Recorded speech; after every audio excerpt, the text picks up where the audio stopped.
Okay, thank you. So I'm Tim Cartwright. I'm from here at the University of Wisconsin-Madison.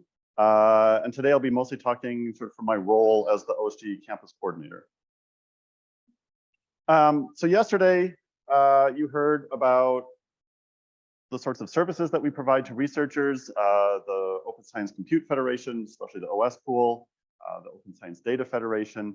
So today, I want to focus more on how we help campus IT organizations share their compute and storage capacity.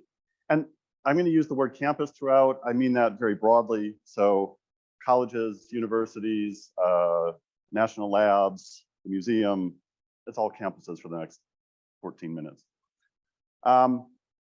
We've already heard actually some great talks about why campuses might share. These are actually some things that I hear, I think, the most consistently. And you can read those, but I just want to do an informal survey here.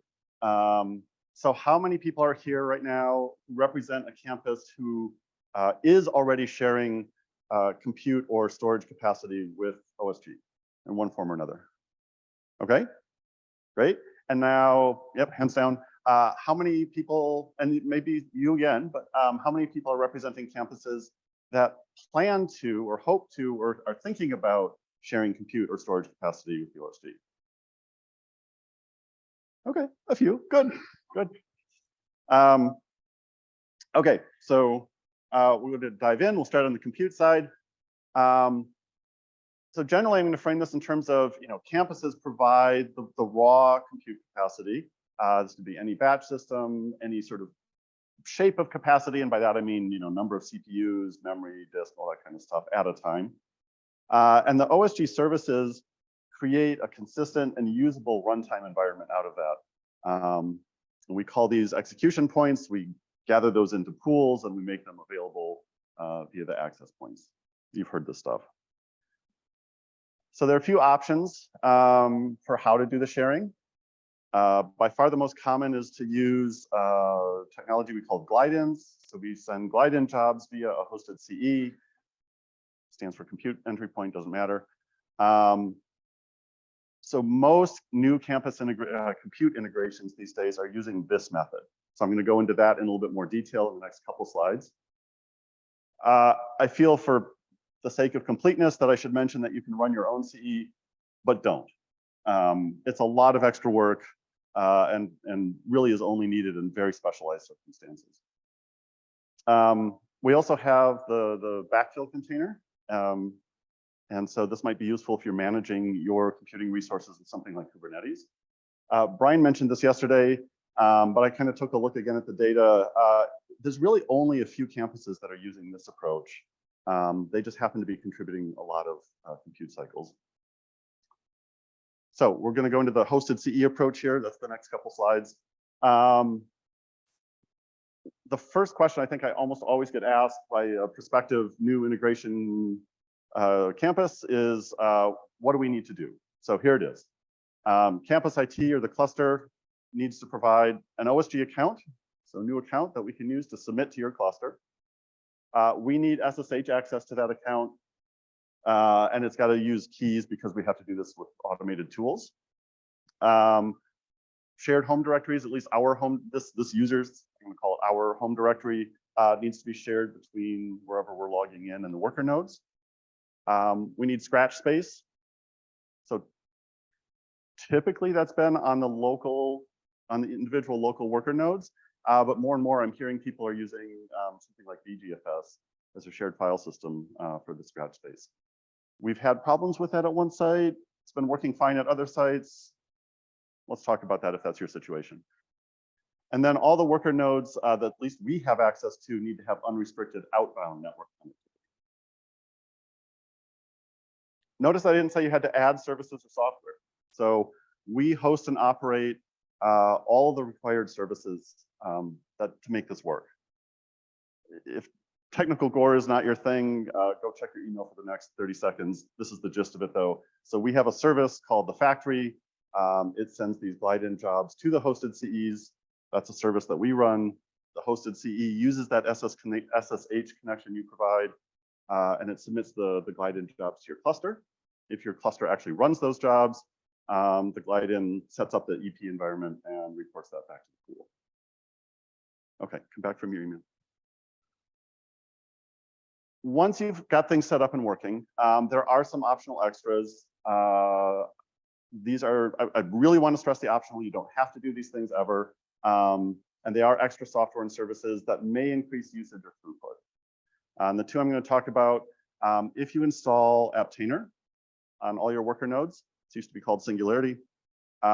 This is extra software that you would have to install on the worker nodes that we have access to. This is a container runtime, and it does not need root privileges.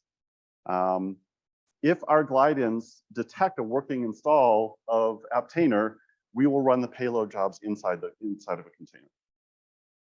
Now, some payload jobs, so researcher jobs, actually require a container environment because they're going to bring all their software and stuff in a container. So this is the case where you can get more usage out of your system because you'll be able to serve those users as well. Link to our documentation there. Extra service that you can operate, the Frontier Squid caching proxy. This would be a service that you would operate sort of adjacent next to your cluster, however you want to think of that. And it's a cache. It caches HTTP and HTTPS fetches from the worker nodes. And so this might reduce some of the WAN bandwidth and increase throughput for our users. So that's basically it on the compute side. We'll go to the storage side. So we have the Open Science Data Federation. I think we've heard about this multiple times already. These are our storage services. We have origins and caches. Origins are where the data is placed. Caches are where the data actually gets accessed from. We have one global namespace. I would point out that this is a newer set of services than the Compute Federation, which we've been doing for decades in some form or another. So especially integration of campus capacity is fairly new. But don't let that stop you. If you want to do this, we want to do it too. We'll find a way to make this work. So one case is that you want to export data into the OSDF that exists on your campus already. See if I can get this to work. Okay. So you want to export your data read-only into the OSDF, and I'll kind of use the diagram here. So you have somewhere your file system, and that's hopefully behind your firewall. We will run a service indicated by this red box, which is the origin. And that will need access to your file system. You tell us which parts of that file system to make available, and whether that's fully public or parts of it need to be protected. And then sort of the other side of the origin then makes that available to the Data Federation. We can support writing back to the origin for your users. There's a whole extra bit of auth stuff that needs to get involved there, and so contact us if you're interested in that. A couple other options. I think the one that we think of as sort of most experimental is if you just want to donate storage capacity to the OSDF and let us manage all the user access. So the placing of the data originally there. We're just starting to think about this and how it works, but we think that this is the future. So if you're interested in this sort of thing, please contact us and we'll figure it out together. We'll make this work. Another option is to provide storage capacity for a cache. And again, you can provide storage capacity and we would operate this cache service. And the cache, again, is the place where people actually get the data from. Okay, so that's it on the storage side. I'd like to talk a little bit about just sort of process and how we work with folks. Typical phases of a collaboration with the campus. Pretty obvious, I think. Planning up front, the actual integration itself, and then ongoing operations. I'll go through these a little bit in more detail. We recently added a campus coordinator role. That's me.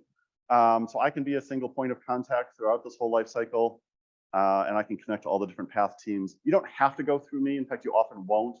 But if you ever don't know who to talk to about something in this whole space, come find me. Okay, planning. You know, honestly, it's the stuff in this talk. We can talk to you about the kinds of things we're talking about here. but in more detail, and we can come up with some plans. Also, if you're thinking about something, say, proposing to the NSF CC STAR program, which again is due in 2 months from today. Thank you, Kevin. We can provide letters of collaboration for such proposals.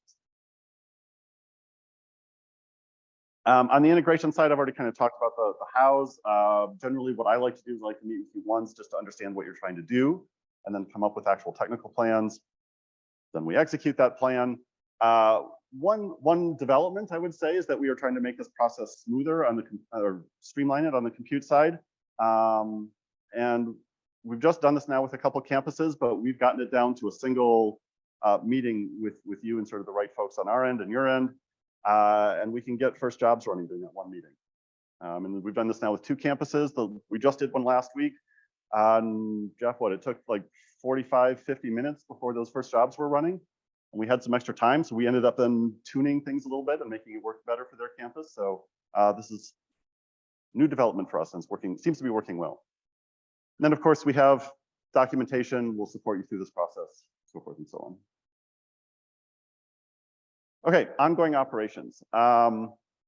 We assume that you're monitoring your stuff, but we're also monitoring our services and accounting, which means that sometimes we're also indirectly seeing whether things are working on your end.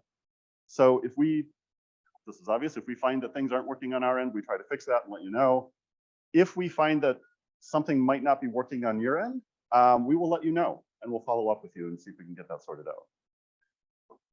We do check in with active campuses. We like to listen for new opportunities.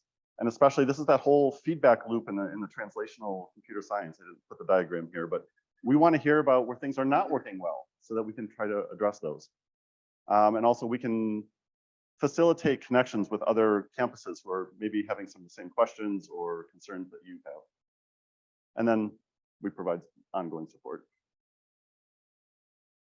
So that's the stuff that we do. I do want to mention a little bit that you have some responsibilities.